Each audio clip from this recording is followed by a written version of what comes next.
Marcus quickly assessed their tactical situation as the sound of heavy footsteps echoed through the corridors. The power core chamber had only one entrance, which meant they were effectively trapped unless they could find an alternative exit. Park was already scanning the chamber's walls with his equipment, looking for maintenance shafts or service tunnels they could use. "There's a thermal exhaust vent system along the far wall," Park reported. "It leads to the exterior of the fortress, but the passage is narrow, and it'll be a 20-meter drop to the ground outside." Princess Lyrelei examined the vent system with her enhanced senses. "The thermal output from this chamber is considerable. Most species would be severely injured by the heat levels in those passages. But not you," Marcus asked, already knowing the answer. "Stellar beings are adapted to extreme thermal environments. I could protect your team from the heat, but only if we maintain physical contact throughout the journey." Marcus considered their options as the Korthak voices grew louder in the approaching corridors. They could attempt to fight their way out through 20 elite warriors, or they could trust the princess to protect them during a dangerous escape through the thermal exhaust system. Neither option was particularly appealing, but the exhaust route at least offered the possibility of avoiding a direct confrontation. "Williams, Park, we're going through the vents. The princess will shield us from the thermal damage, but stay in physical contact at all times." Marcus began removing the heavy grating that covered the exhaust opening while his teammates prepared their equipment for the unconventional escape. The first Korthak warriors appeared at the chamber entrance just as Marcus was helping Princess Lyrelei into the vent opening.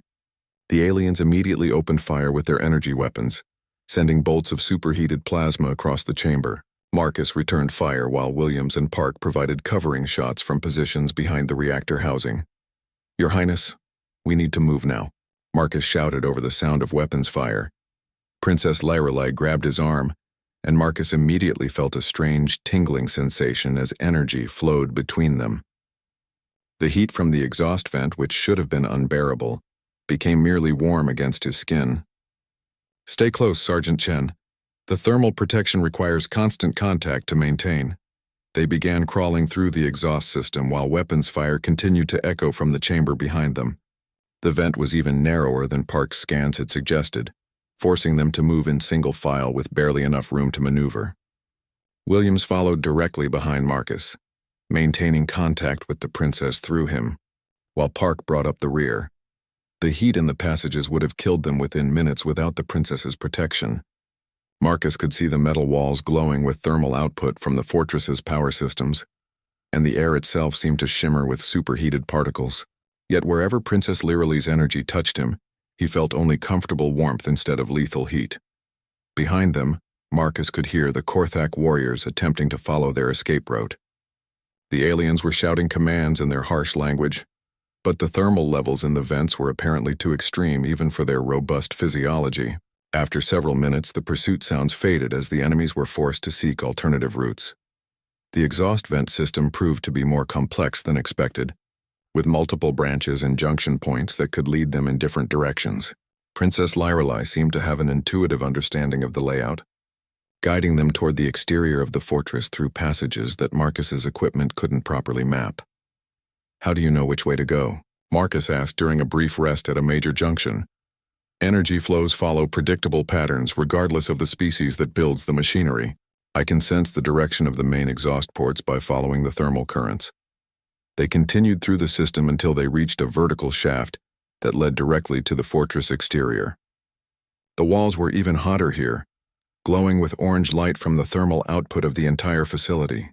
Looking down, Marcus could see an opening that led to the canyon floor 20 meters below. Park examined the drop with his equipment and identified several possible landing zones that would minimize injury risk. "There's a debris pile directly below that should provide adequate cushioning, but we'll need to time our exit carefully to avoid the main exhaust bursts." Princess Lyrelei studied the exhaust patterns with her enhanced senses. "The thermal cycles follow a regular pattern. We will have approximately 15 seconds between major bursts to safely exit the system." Marcus prepared his grappling equipment to help control their descent, but the princess indicated that additional measures might be unnecessary. Zephyrian abilities include limited manipulation of gravitational forces. "I can ensure a safe landing for the entire team." When the next thermal cycle concluded, They dropped through the exhaust opening one by one. Marcus felt the same tingling sensation as Princess Lyrelai's abilities cushioned their fall, allowing them to land safely on the canyon floor, despite the significant height. Her powers seemed to grow stronger the further they moved from the fortress's energy-dampening systems. Once on the ground, Marcus quickly oriented himself and identified their position relative to the cave system they had used for infiltration. The main battle was still raging at the fortress gates, where Captain Rodriguez's teams were pressing their assault against the now defenseless Korthak positions. Explosions lit up the canyon walls as human plasma weapons overwhelmed alien defenses. The extraction point is 2 kilometers through the canyon system, Marcus reported to his team. Once we reach the caves, we can navigate back to the surface and link up with the transport. As they began moving through the rocky terrain, Princess Lyrelai demonstrated combat capabilities that their intelligence briefings had never mentioned.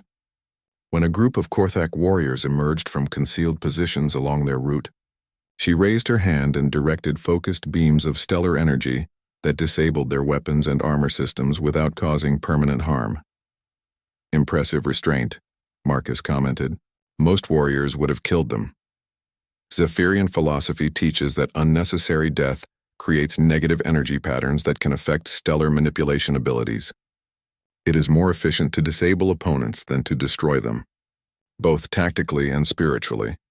They reached the cave entrance without further incident, but Marcus noticed that Princess Lyrelai had become noticeably more radiant as they moved away from the fortress. Her abilities were clearly tied to her proximity to natural stellar energy, which the fortress's systems had somehow been dampening or blocking. Inside the caves, navigating the underwater passages proved much easier with the princess's assistance. Her energy abilities allowed her to create light sources that illuminated the submerged tunnels, and her understanding of energy flows helped them find the most direct routes through the complex cave system. When they finally emerged on the canyon rim where their transport was waiting, Marcus was surprised to see that Captain Rodriguez and the main assault teams had already secured the fortress and were processing Korthak prisoners. The mission had been a complete success with minimal human casualties and the complete destruction of the alien raiding base. Sergeant Chen, Captain Rodriguez called out as he spotted their group. Outstanding work on the infiltration. The power core shutdown gave us the opening we needed to take the entire facility. Princess Lyrelai stepped forward to address the captain directly. Captain Rodriguez, your Marines have conducted themselves with honor during this operation. The Zephyrian Council will remember that humanity kept its word and executed a flawless rescue mission. Marcus watched the interaction between the captain and the princess with growing awareness that this mission represented something much larger than a simple rescue operation. The success of their joint operation would have implications for humanity's relationship with the Galactic Coalition and their standing among the various alien species. As they prepared to board the transport for the return journey to Coalition space, Princess Lyrelai approached Marcus privately. Sergeant Chen, there is something I must discuss with you before we reach the capital world. This mission has created certain obligations that extend beyond simple military cooperation. Marcus wasn't sure what she meant, but the serious tone in her voice suggested that their successful rescue operation had created complications he hadn't anticipated. The mission might be complete, but it seemed that the real challenges were just beginning. The fortress shuddered as the first explosions echoed through the corridors. Captain Rodriguez and his teams had begun their assault on the main gates, and Marcus could hear the distinctive sound of human plasma rifles engaging Korthak energy weapons. The diversionary attack was working perfectly, drawing attention away from their location deep within the facility. Park monitored his equipment as the fortress's power grid fluctuated under the stress of combat. Power levels are dropping across multiple sectors, he reported. When the next wave hits, you'll have approximately 30 seconds of reduced energy flow to the restraint system. Princess Lyrelai closed her eyes and seemed to be preparing herself for something significant. The crystalline formations throughout the chamber began to resonate with a harmonic frequency that Marcus could feel in his bones. When the power drops, do not be alarmed by what you see. Zephyrian abilities can appear quite dramatic to those unfamiliar with stellar manipulation. The next wave of explosions was closer and more intense. Emergency lighting flickered throughout the chamber as the fortress's systems struggled to maintain power distribution. Marcus watched Park's readouts carefully, waiting for the optimal moment to signal the princess. "Now," Park shouted as the power levels dropped to their lowest point. Princess Lorelei opened her eyes, and Marcus was momentarily blinded by the intensity of light that erupted from her being. The energy restraints that had held her captive for days simply dissolved in the face of forces that seemed to channel the power of stars themselves. For a moment, the princess appeared to be composed entirely of brilliant white light before her appearance returned to its previous translucent state. "Impressive," Marcus said, trying to hide how shaken he was by the display. "Can you move?" "Are you injured?" The princess stood gracefully and tested her mobility. Despite her ordeal, she moved with fluid precision that suggested her captivity hadn't significantly weakened her. "I am functional, Sergeant Chen, though several days without access to stellar energy has reduced my capabilities.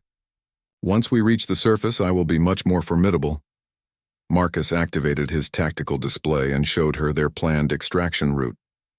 "We need to reach the cave system where we entered the fortress. From there, we can navigate back to the surface and link up with our transport." Princess Lorelei studied the route with obvious tactical understanding. "This path will take us through the fortress's main armory. The Korthak will have heavily reinforced that area once the attack began. Perhaps there is a more direct route through the central power core." Park shook his head immediately. "The power core will be completely locked down during combat. Even if we could reach it, the radiation levels would be lethal for humans." The princess smiled with a confidence that suggested she had information they lacked. "Sergeant Chen, Zephyrian physiology is adapted to environments that would be instantly fatal to most species. Radiation that would kill you would barely affect me. More importantly, I can manipulate the energy flows within the power core to create a much larger disruption than your explosives have managed." Marcus realized the implications immediately. "You're talking about disabling the entire fortress. That would take down their shields, their automated defenses, everything."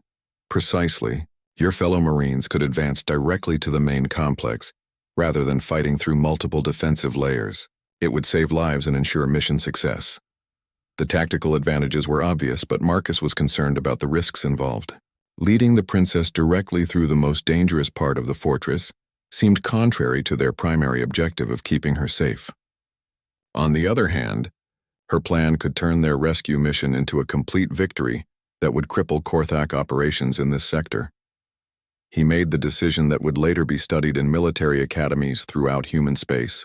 "Your Highness, if you're certain you can survive the power core environment, we'll escort you there. But the moment things go wrong, we extract immediately." They left the chamber and began moving toward the fortress's central sections. The corridors were chaos now, with Korthak warriors rushing toward defensive positions and emergency alarms echoing throughout the facility. Marcus and his team used the confusion to their advantage, moving through areas that would normally be heavily guarded. The princess proved to be surprisingly adept at combat movement, staying low and moving silently despite her lack of military training. More impressively, she seemed to be able to sense Korthak positions before Marcus's equipment could detect them, allowing the team to avoid several patrol groups entirely. "How are you doing that?" Marcus asked during a brief pause between movements. "Stellar energy flows through all living things," she explained. "Korthak physiology creates distinctive patterns that I can detect at considerable distances. It is similar to how you might recognize different types of machinery by the sounds they make." They reached the power core chamber, after navigating through a maze of service corridors and maintenance shafts. The massive door was sealed with multiple locks, but Park's equipment made short work of the electronic systems. As the door opened, Marcus was hit by a wave of heat and energy that made his radiation detectors scream warnings. The chamber beyond was enormous, containing a fusion reactor that provided power for the entire fortress. Energy conduits ran along the walls like mechanical arteries, pulsing with barely contained force. The radiation levels would have been instantly lethal for unprotected humans, but Princess Lorelei stepped into the chamber as casually as if she were entering a garden. "Fascinating technology," she commented, studying the reactor's design. "Crude compared to Zephyrian stellar manipulation, but effective within its limitations. I can see exactly how to create a cascade failure that will disable all fortress systems without destroying the reactor itself." Marcus watched through the doorway as the princess approached the central reactor assembly. Her appearance changed dramatically in the high-energy environment, becoming more luminous and somehow more substantial at the same time. She placed her hands on the reactor's primary control interface, and Marcus could see energy flowing between her and the machinery in patterns that defied his understanding of physics. The effect was immediate and spectacular. Throughout the fortress, lights flickered and went out as power distribution systems overloaded. Emergency lighting failed section by section, and Marcus could hear the distinctive sound of energy shields collapsing. In the distance, the sound of human weapons became more prominent as the Marines pressed their attack against suddenly defenseless positions. Princess Lyrale stepped back from the reactor, and Marcus noticed that she appeared significantly more energized than before. Absorbing and redirecting the reactor's output had actually restored some of her capabilities rather than depleting them. "The fortress is now defenseless, Sergeant Chen. Your colleagues should be able to advance rapidly to the central complex." Marcus activated his communicator to report their success, but before he could speak, Princess Lyrale held up a hand for silence. Her expression had changed to one of concern, and she was looking toward the corridor they had used to reach the power core. "We are no longer alone," she said quietly. "A significant force of Korthak warriors is approaching this location. It appears they have realized what happened to their power systems." Through his tactical scope, Marcus could see movement in the distant corridors. The Korthak had indeed figured out that the power failure was no accident, and they were converging on the power core chamber with obvious hostile intent. The rescue mission was about to become a desperate fighting retreat through hostile territory. "How many?" Marcus asked, checking his weapon's power levels and ammunition count. Princess Lyrale closed her eyes briefly, using her abilities to sense the approaching enemies. When she opened them again, her expression was grim. Approximately 20 warriors, all heavily armed and moving with tactical coordination. "These are not common soldiers, Sergeant Chen.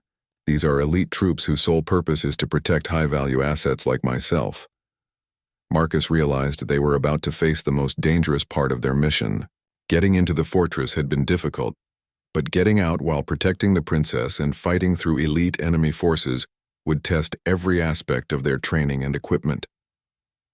Marcus pressed himself against the rough stone wall and observed the guard rotation through his tactical scope. The Korthak followed a predictable pattern, with guards changing positions every 15 minutes. Their discipline was impressive, but their predictability would be their downfall. Sergeant Park worked silently to disable the electronic sensors that monitored the junction between the natural caves and the fortress proper. His fingers danced across a portable interface as he hacked into the alien security systems. The Korthak technology was advanced but followed logical patterns that human military programming could exploit. "Guards move in 40 seconds. Park whispered through their internal comm. "Sensors will be down for exactly 3 minutes before the system runs a diagnostic check." Marcus nodded and signaled Corporal Williams to prepare for silent takedown procedures. They had trained extensively in non-lethal elimination techniques specifically for this mission. The goal was to reach the princess without triggering a fortress-wide alert that could result in her execution. When the guards moved away from their position, the 3 humans slipped through the opening and into the fortress proper. The corridors were wider than expected, built to accommodate the massive Korthak warriors. Emergency lighting cast red shadows on the metal walls, and the air carried the smell of alien machinery and something else Marcus couldn't identify. The fortress layout matched their intelligence briefings, but actually navigating the space proved more challenging than the holographic models had suggested.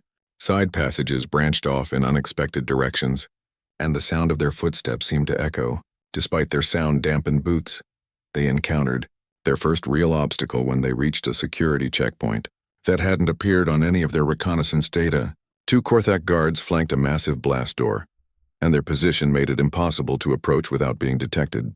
Worse, Marcus could see multiple sensor arrays that would trigger alarms if they attempted to bypass the guards. Williams studied the situation through his scope and identified a ventilation shaft that ran parallel to the checkpoint.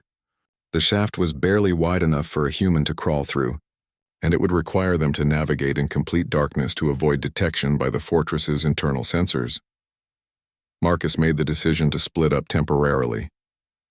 Williams would create a distraction at the opposite end of the corridor, drawing the guards away from their posts. while Park and Marcus used the ventilation system to bypass the checkpoint entirely. It was risky, but they were running out of time before the main assault teams would begin their diversionary attacks. The ventilation shaft was even more cramped than it had appeared from outside. Marcus pulled himself forward through the metal tunnel, relying on touch and his suit's limited sonar to navigate. Behind him, Park followed with their essential equipment secured in a specialized pack designed for tight spaces. Through the thin metal walls, Marcus could hear alien voices and the mechanical sounds of the fortress. At one point, they passed directly over what sounded like a command center, with multiple Korthak discussing defensive positions and patrol schedules. Marcus wished he could understand more of their language, but their translation software could only manage basic concepts. The shaft eventually opened into another corridor deeper within the fortress. This section appeared to be living quarters with individual chambers branching off from a central hallway. Marcus realized they had reached the area where prisoners would likely be held, and his pulse quickened at the thought that they might be close to finding Princess Lyrelei. Park's scanner detected multiple biosignatures in the area, but most of them registered as Korthak life forms. There was one signature that appeared different, emanating from a chamber at the far end of the corridor. The energy readings were unlike anything in their database, which suggested they might have found their target. As they approached the chamber, Marcus noticed that the construction in this area was different from the rest of the fortress. The walls showed evidence of recent reinforcement, and there were multiple layers of electronic locks on the door. Whatever was inside this chamber, the Korthak considered it extremely valuable and dangerous. Park began working on the lock systems while Marcus maintained watch. The electronic countermeasures were more sophisticated than anything they had encountered so far, requiring Park to use advanced hacking techniques that pushed their equipment to its limits. Sweat beaded on his forehead as he worked through multiple encryption layers.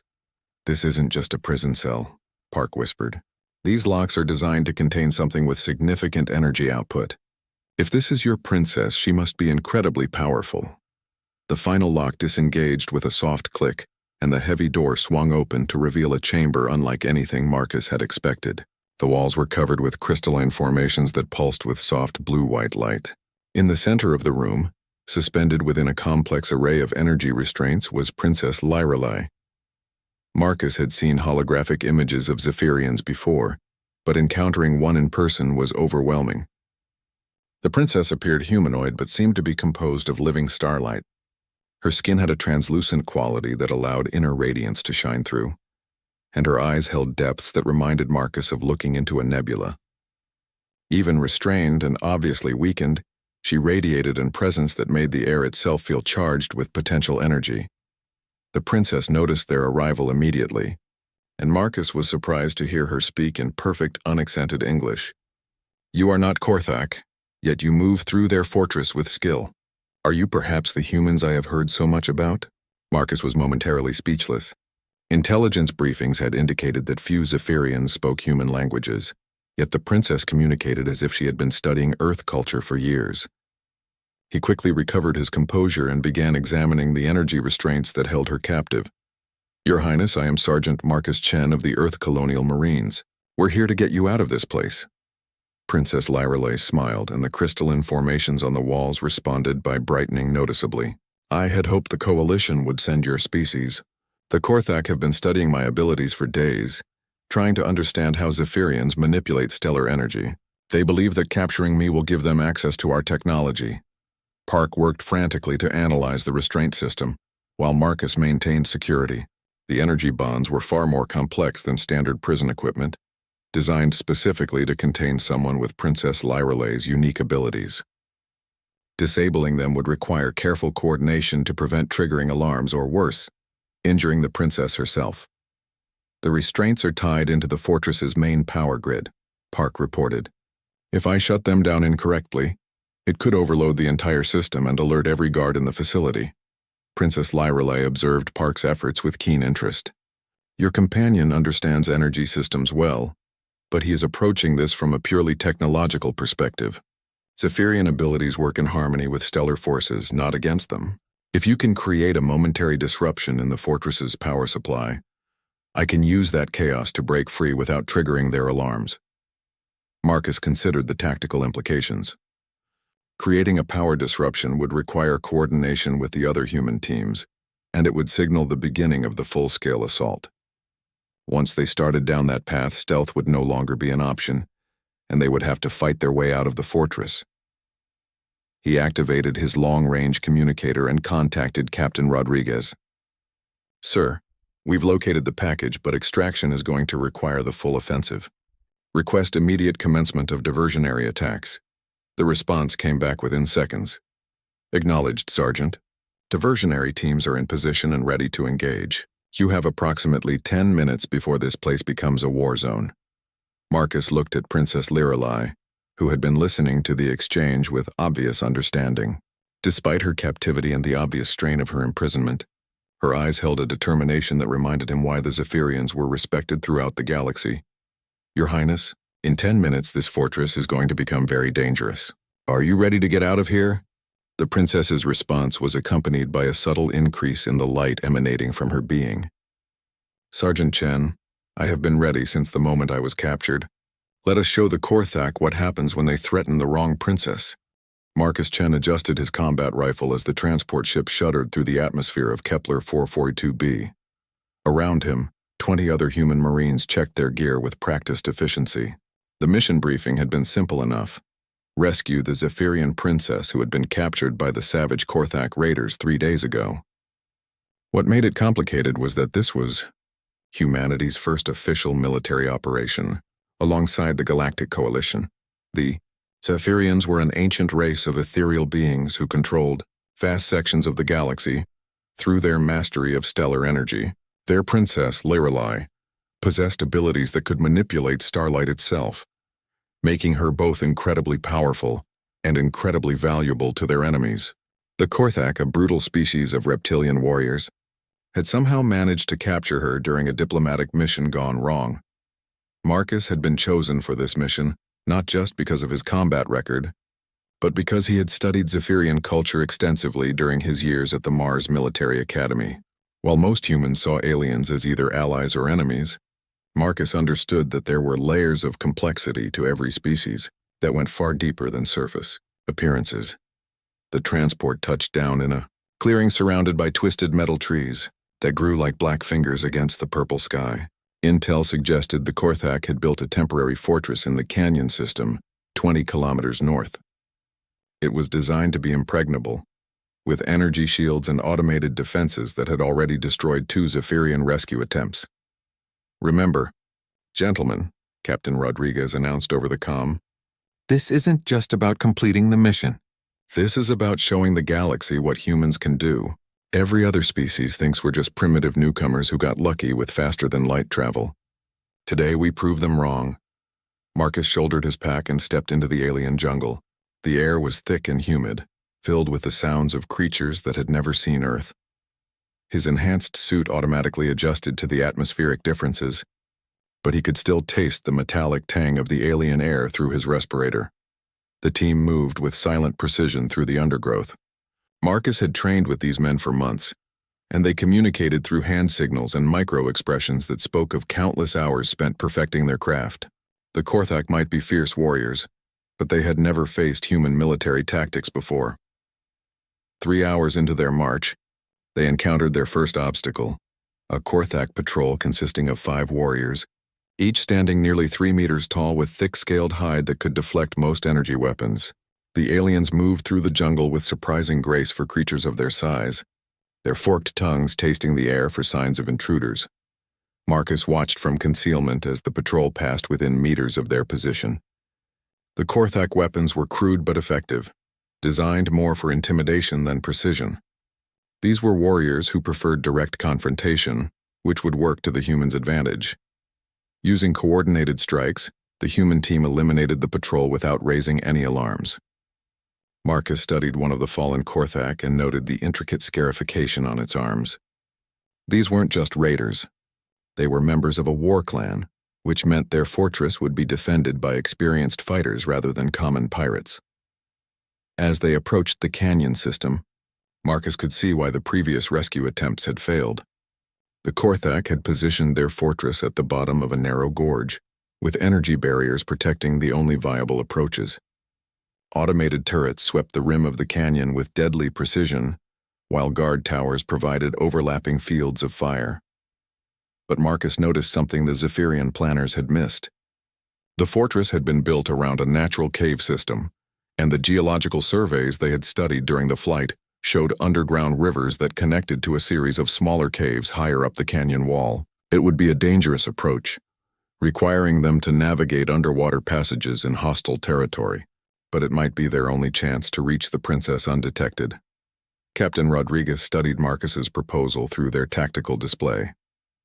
The plan was ambitious, requiring the team to split into 3 groups, one to create a diversion at the main gate, another to assault the guard towers from an unexpected angle, and a third to infiltrate through the cave system and locate the princess.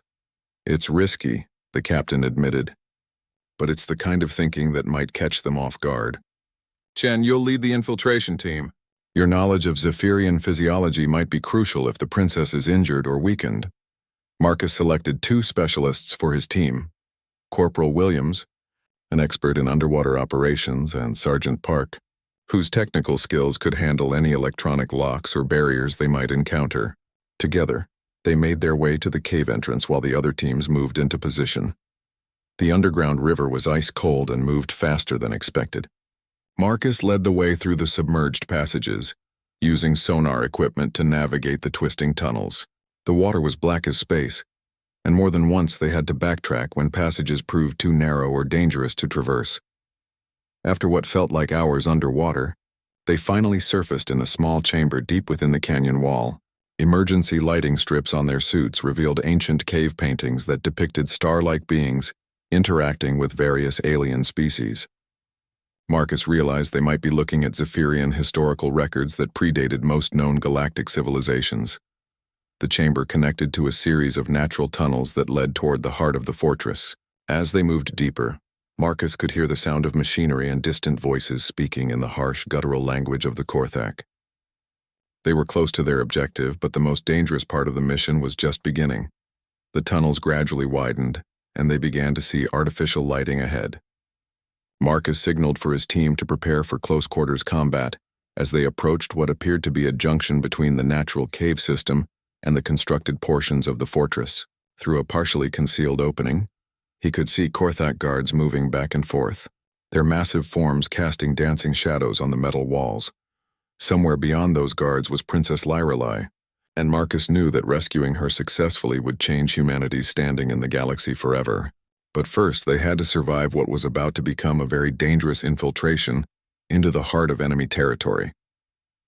The journey back to Coalition space took 3 days aboard the fastest human transport available. Marcus spent most of the trip filing detailed mission reports and debriefing with intelligence officers who wanted to understand every aspect of their successful operation. What bothered him was that Princess Lyrelei had remained largely silent about the obligations she had mentioned, speaking only when directly addressed by Coalition officials. On the 2nd day, she finally approached him in the transport's observation lounge while he was studying star charts of the local sectors. The lounge was empty except for the 2 of them, providing privacy for whatever serious conversation she apparently needed to have. Sergeant Chen, I apologize for my evasiveness during our return journey. What I must discuss with you involves Zephyrian cultural practices that are difficult to explain to those unfamiliar with our society. Marcus set aside his star charts and gave her his full attention. During their escape from the fortress, he had noticed that the princess seemed more comfortable around him than around the other Marines, but he had attributed that to his extensive study of Zephyrian culture. In Zephyrian society, she continued, there are specific protocols that govern interactions between our people and members of other species. When a Zephyrian of royal blood is rescued from mortal danger by someone from another culture, it creates what we call a stellar bond between the rescued individual and their savior. Marcus was beginning to understand why she had been reluctant to discuss this topic in front of the other Coalition officials. What exactly does a stellar bond entail, Your Highness? Princess Lyrelei moved to the observation window, where the light from nearby stars seemed to make her appearance even more luminous than usual. The bond creates mutual obligations that are considered sacred by Zephyrian law and tradition. The person who performed the rescue gains certain rights and privileges within our society, while the rescued individual becomes responsible for ensuring those rights are honored. That sounds like it could become complicated very quickly, Marcus observed. Indeed. In your case, the complications are particularly significant because you are human, and there are no established precedents for stellar bonds between Zephyrians and your species. The Council will need to determine exactly what rights and privileges should be extended to you. Marcus was starting to realize that their successful mission might have created diplomatic challenges that went far beyond simple military cooperation. What kind of rights and privileges are we talking about? Access to Zephyrian space? Trade agreements? The princess turned from the window with an expression that suggested the reality was far more personal than political. Sergeant Chen, the stellar bond traditionally grants the rescuer the right to request a single favor from the rescued individual, regardless of what that favor might entail. In ancient times, this sometimes led to requests for marriage, shared governance of territory, or access to our most closely guarded technological secrets. Marcus sat back in his chair as the implications became clear. Humanity's first major military success in coalition space had accidentally created a situation where a single human soldier potentially held leverage over one of the most powerful species in the galaxy. The political ramifications would be enormous, and he suspected that various factions within both human and alien governments would be very interested in influencing how he used this unexpected privilege. Your Highness, I appreciate you explaining this to me privately before we reach the capital. I assume there will be considerable pressure from various parties regarding how this situation should be handled. Princess Lyrelai nodded gravely. The Coalition Council, the Zephyrian nobility, and undoubtedly your own government will all have strong opinions about the proper resolution of this matter. Some will see it as an opportunity for political advancement, while others may view it as a threat to established power structures. Marcus considered the situation from a tactical perspective. The stellar bond could potentially be used to benefit humanity's position within the coalition, but it could just as easily become a source of conflict if not handled carefully. More concerning was the personal aspect of the bond, which seemed to create ongoing obligations between him and the princess that he wasn't sure he understood fully. What would happen if I chose not to exercise this right to request a favor? Marcus asked. That option does not exist within Zephyrian law. The stellar bond remains in effect until the right is formally exercised and the obligation fulfilled. Attempting to ignore or dismiss the bond would be seen as a grave insult to Zephyrian culture and could damage relationships between our species. Marcus realized he was in a position where every choice carried significant consequences. Using the stellar bond for political gain felt wrong, but ignoring it could create diplomatic problems for humanity as a whole. He needed to find a solution that honored Zephyrian traditions while avoiding the creation of additional complications. Your Highness, may I ask what kind of favor you would recommend? Something that fulfills the cultural obligation without creating political problems. Princess Lyrelai smiled for the first time since their conversation began. I was hoping you would ask that question. Sergeant Chen, it suggests that you understand both the honor and the responsibility that comes with the stellar bond. She moved to one of the lounge's comfortable chairs and settled into what appeared to be a more relaxed posture. There is something I can request that would fulfill the bond while actually helping to establish positive precedents for future human-Zephyrian cooperation. Marcus waited for her to continue, noting that her manner had become less formal as their conversation progressed. The Zephyrian Council has been discussing the need for cultural exchange programs that would help our species better understand each other. Your demonstrated knowledge of our customs and your successful integration with Zephyrian abilities during our escape suggest that you would be an ideal candidate for a formal position as cultural liaison between our governments. Marcus began to see the elegance of her suggestion.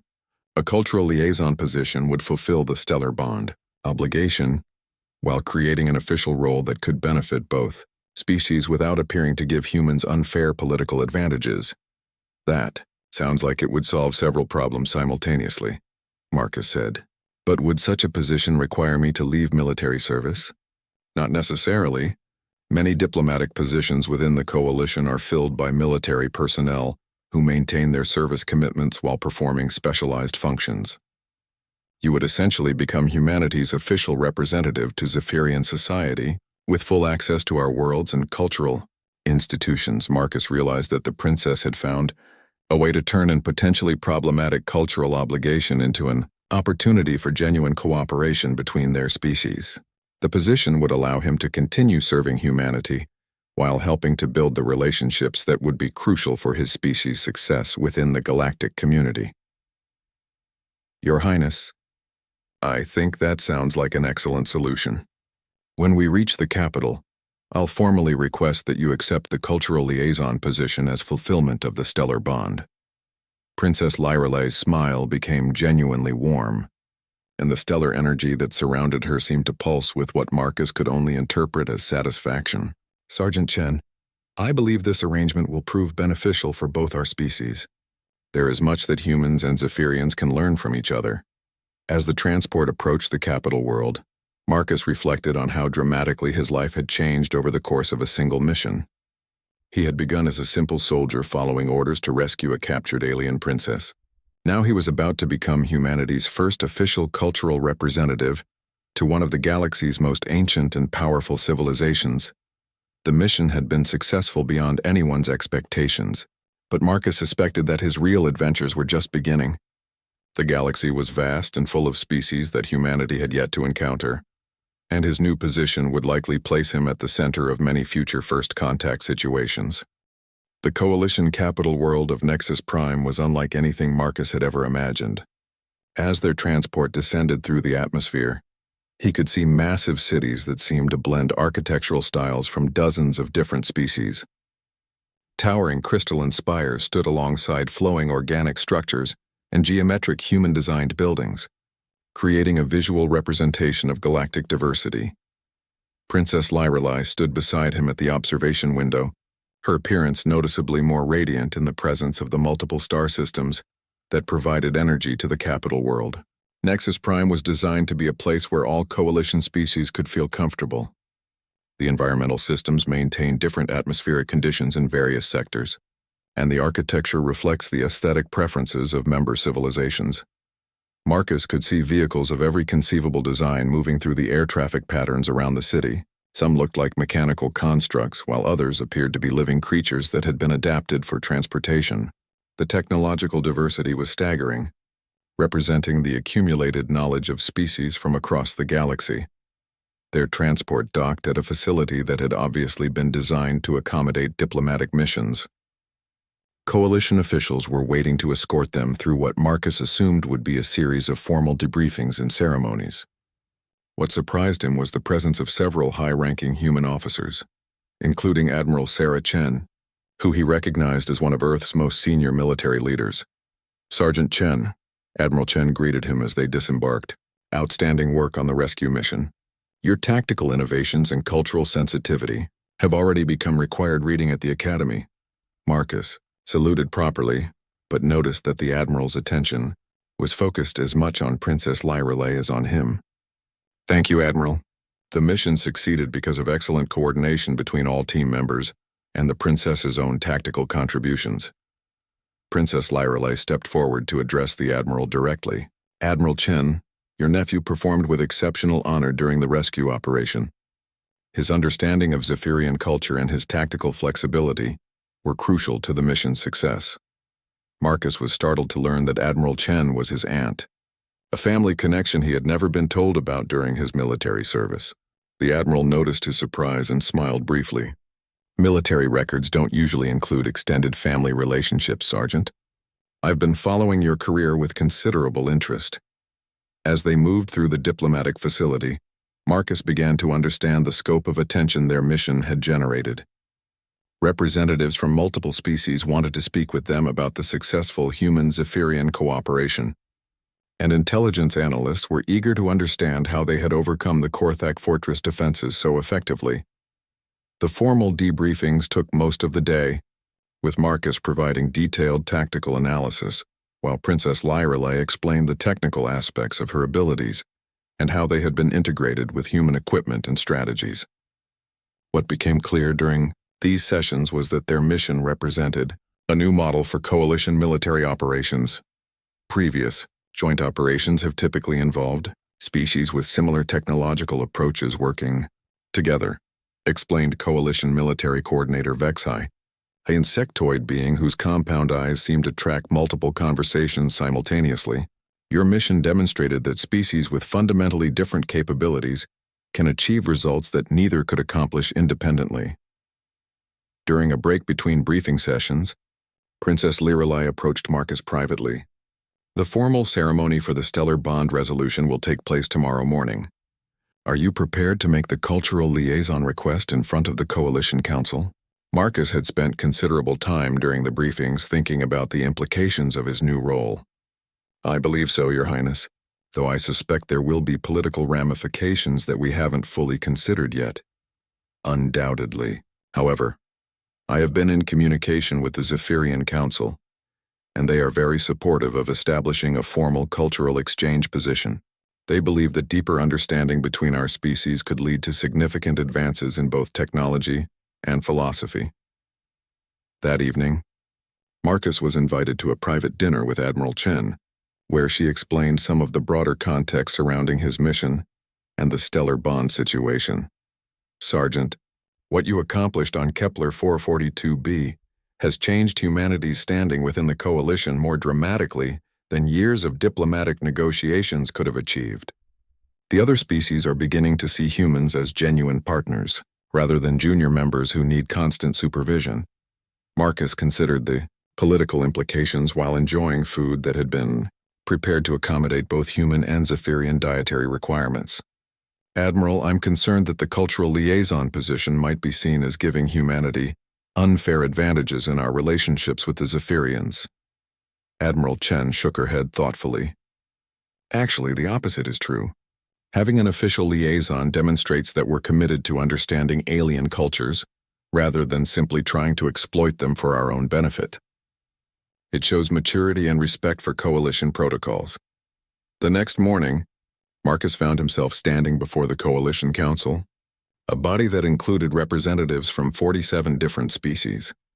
The chamber was enormous, designed to accommodate beings that ranged from tiny, crystalline entities to massive gas giant dwellers who attended through sophisticated communication systems.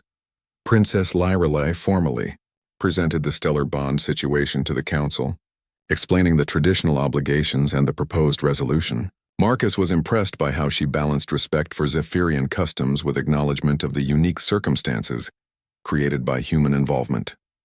Sergeant Marcus, Chen of the Earth Colonial Marines, she announced to the assembled representatives, I formally recognize your right to request fulfillment of the Stellar Bond created through your heroic rescue of my person from Korthak captivity. Marcus stepped forward and addressed the council with the formal request they had planned.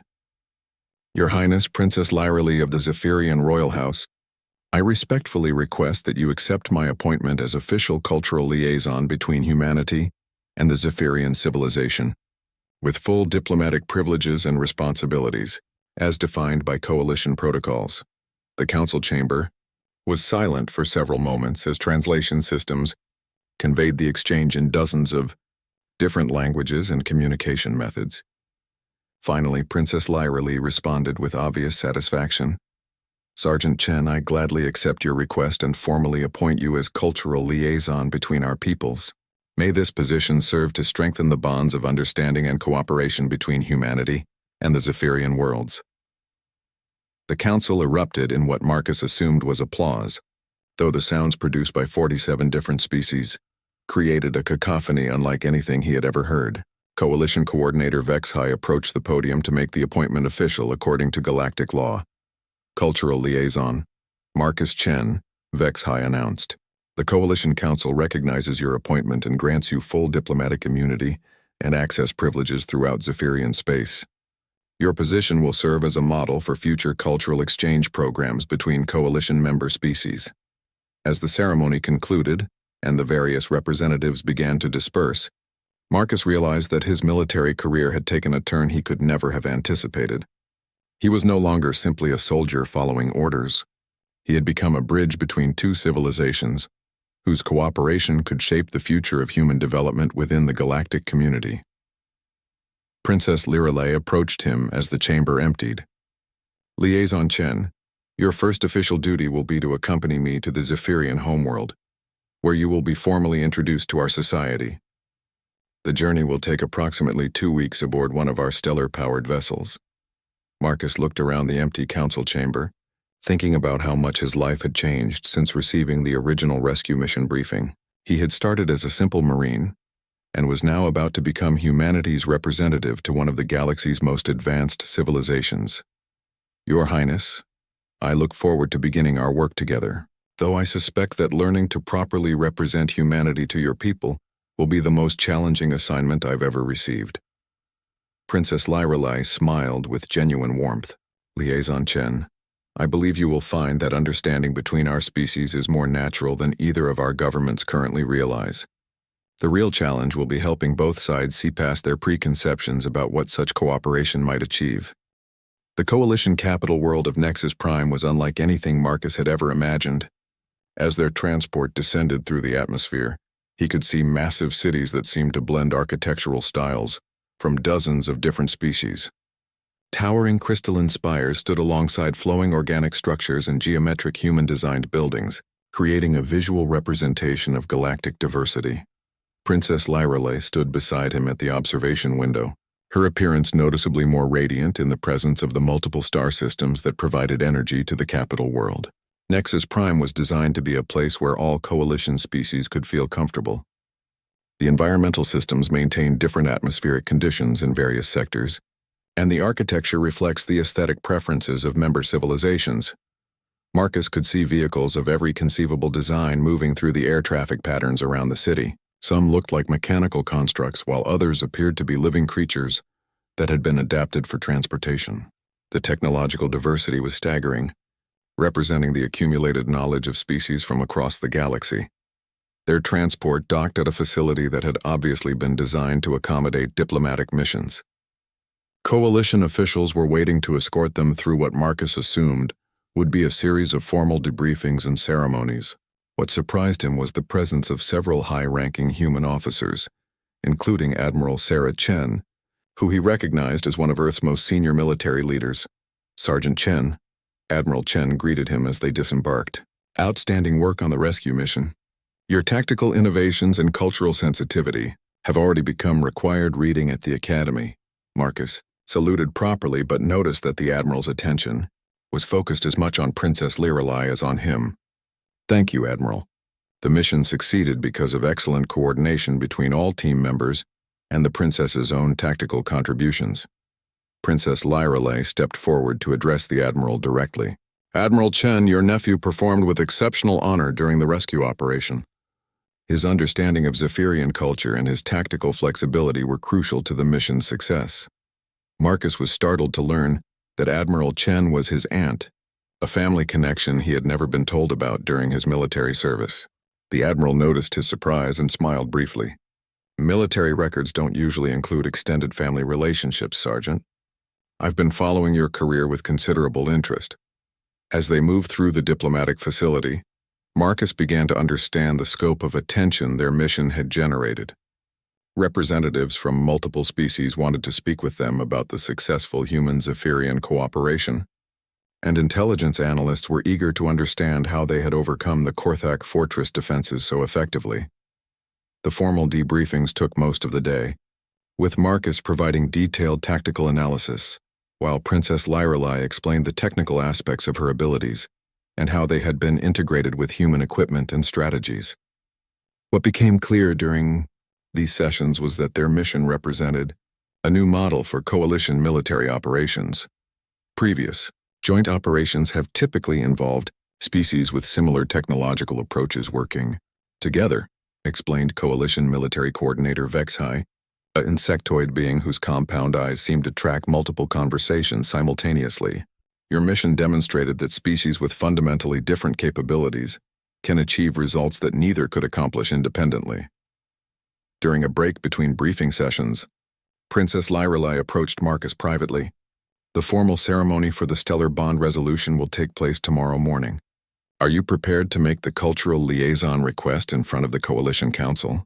Marcus had spent considerable time during the briefings thinking about the implications of his new role. I believe so, Your Highness, though I suspect there will be political ramifications that we haven't fully considered yet. Undoubtedly. However, I have been in communication with the Zephyrian Council, and they are very supportive of establishing a formal cultural exchange position. They believe that deeper understanding between our species could lead to significant advances in both technology and philosophy. That evening, Marcus was invited to a private dinner with Admiral Chen, where she explained some of the broader context surrounding his mission and the stellar bond situation. Sergeant, what you accomplished on Kepler 442b has changed humanity's standing within the coalition more dramatically than years of diplomatic negotiations could have achieved. The other species are beginning to see humans as genuine partners, rather than junior members who need constant supervision. Marcus considered the political implications while enjoying food that had been prepared to accommodate both human and Zephyrian dietary requirements. Admiral, I'm concerned that the cultural liaison position might be seen as giving humanity unfair advantages in our relationships with the Zephyrians. Admiral Chen shook her head thoughtfully. Actually, the opposite is true. Having an official liaison demonstrates that we're committed to understanding alien cultures, rather than simply trying to exploit them for our own benefit. It shows maturity and respect for coalition protocols. The next morning, Marcus found himself standing before the Coalition Council, a body that included representatives from 47 different species. The chamber was enormous, designed to accommodate beings that range from tiny, crystalline entities to massive gas giant dwellers who attended through sophisticated communication systems. Princess Lyrale formally presented the stellar bond situation to the council, explaining the traditional obligations and the proposed resolution.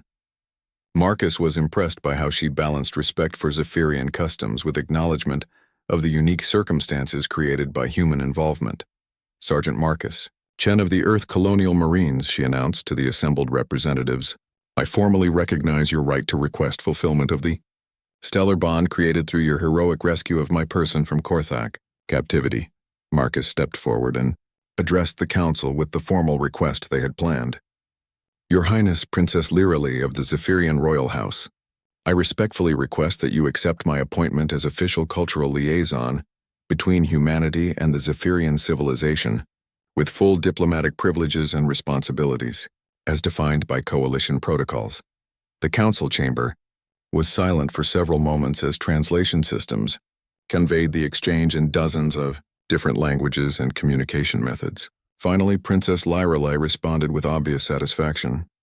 Sergeant Chen, I gladly accept your request and formally appoint you as cultural liaison between our peoples. May this position serve to strengthen the bonds of understanding and cooperation between humanity and the Zephyrian worlds. The council erupted in what Marcus assumed was applause, though the sounds produced by 47 different species created a cacophony unlike anything he had ever heard. Coalition Coordinator Vexai approached the podium to make the appointment official according to Galactic law. Cultural Liaison Marcus Chen, Vexai announced. The Coalition Council recognizes your appointment and grants you full diplomatic immunity and access privileges throughout Zephyrian space. Your position will serve as a model for future cultural exchange programs between Coalition member species. As the ceremony concluded and the various representatives began to disperse, Marcus realized that his military career had taken a turn he could never have anticipated. He was no longer simply a soldier following orders. He had become a bridge between two civilizations, whose cooperation could shape the future of human development within the galactic community. Princess Lyrale approached him as the chamber emptied. Liaison Chen, your first official duty will be to accompany me to the Zephyrian homeworld, where you will be formally introduced to our society. The journey will take approximately 2 weeks aboard one of our stellar-powered vessels. Marcus looked around the empty council chamber, thinking about how much his life had changed since receiving the original rescue mission briefing. He had started as a simple Marine, and was now about to become humanity's representative to one of the galaxy's most advanced civilizations. Your Highness, I look forward to beginning our work together, though I suspect that learning to properly represent humanity to your people will be the most challenging assignment I've ever received. Princess Lyrale smiled with genuine warmth. Liaison Chen, I believe you will find that understanding between our species is more natural than either of our governments currently realize. The real challenge will be helping both sides see past their preconceptions about what such cooperation might achieve.